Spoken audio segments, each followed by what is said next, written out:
Donald Trump has officially come out and called for Liz Cheney's head. This is breaking news that he wants her removed from her leadership position among the Republicans in the House of Representatives.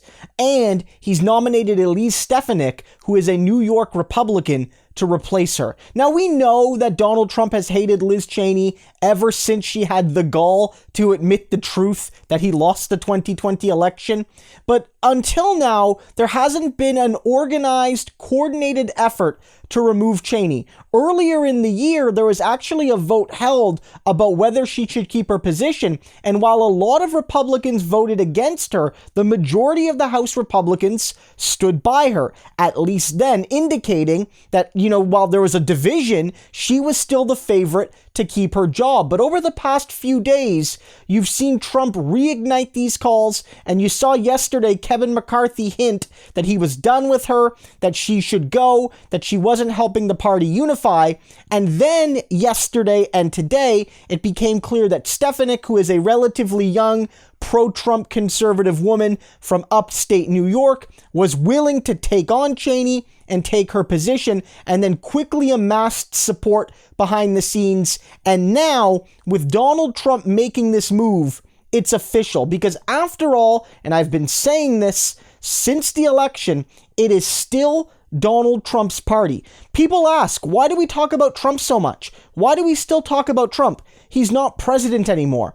This is why we talk about him, because nothing happens in the Republican Party anymore without his blessing. The reason this officially marks the end of Cheney is because Trump said so on his fake social media website. He says, Liz Cheney doesn't care about America. She doesn't stand up for true conservative values. She's not America first, but Elise Stefanik is. And when Trump not only attacked Cheney and basically said, I want her gone, but nominated the person that would usurp her, that officially ended it. And I don't want to hear of lies from the Republicans about why this is happening. Kevin McCarthy and some of the other Republicans are going to try and tell you this doesn't have anything to do with the election. That's what McCarthy tried to say yesterday, and I covered it. He's going to try to say this has nothing to do with the fact that Liz Cheney opposed Donald Trump. This has nothing to do with the fact that she acknowledged the reality of the election, that she acknowledges Biden as the rightful president.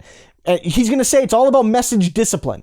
But the fact of the matter is, all of this is happening because Liz Cheney stood up against Trump and kept standing up against Donald Trump, and that's why she's being booted from this leadership position. This party's a cult. It is a 150% cult.